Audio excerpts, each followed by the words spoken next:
मैया झूलली झूला नवा हो झूलली झूला नवा हो झूली झूलिया।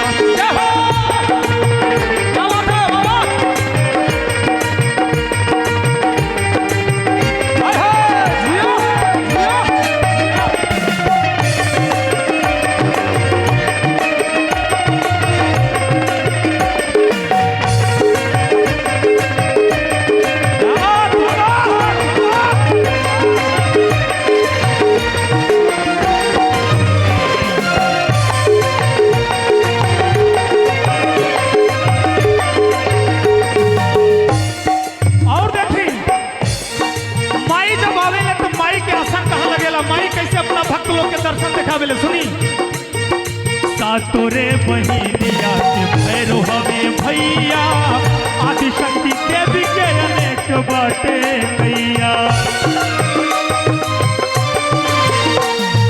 सातोरे बहिनिया के भैरो हमें भैया आदिशक्ति के भी के अनेक बाटे नहीं। एकरा सहारा नहीं के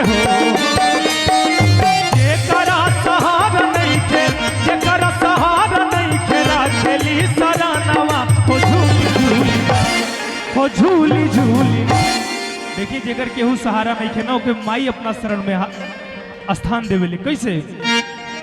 ई जेकरा सहारा नहीं खेरा खेली सरानवा हो झूली झूली।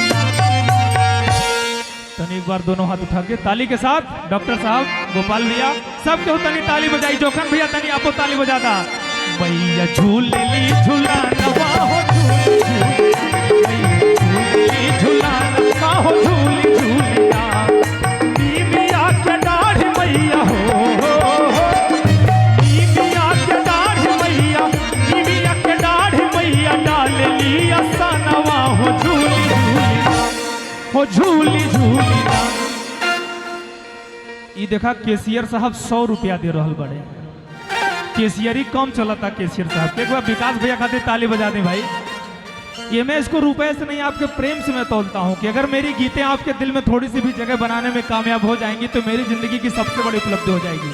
और तालियों के साथ भैया झूलली झूला नवा हो झूलली झूला नवा हो झूली झूलिया।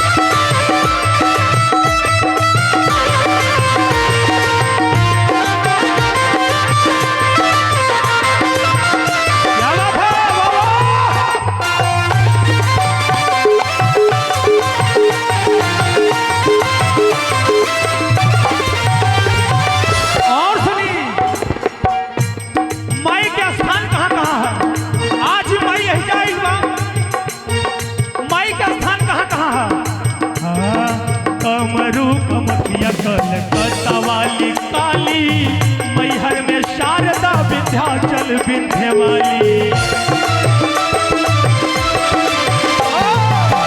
कमरुकमतिया कलकत्ता वाली काली मैहर में शारदा विंध्याचल विंध्य वाली।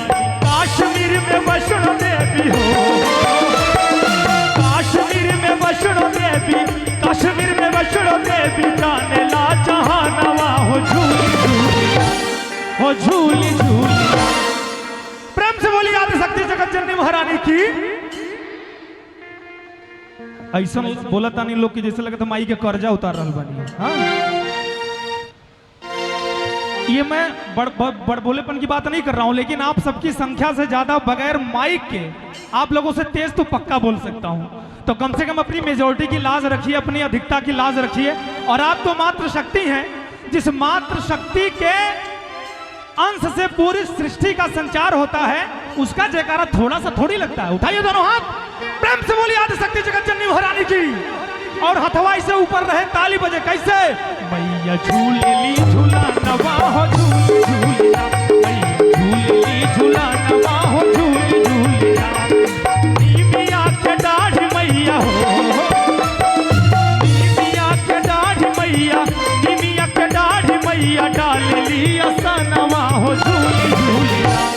और मीठी मीठी ताली के साथ मैया झूले ली झूला नवा हो झूले मैया झूले ली झूला नवा हो झूले मैया झूले ली झूला नवा हो झूले हो झूली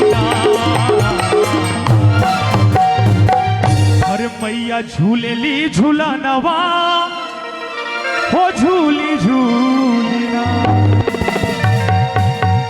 अगर अच्छा लगल हो तो एक बार ताली के आशीर्वादी बेटुओ ला बजा दी।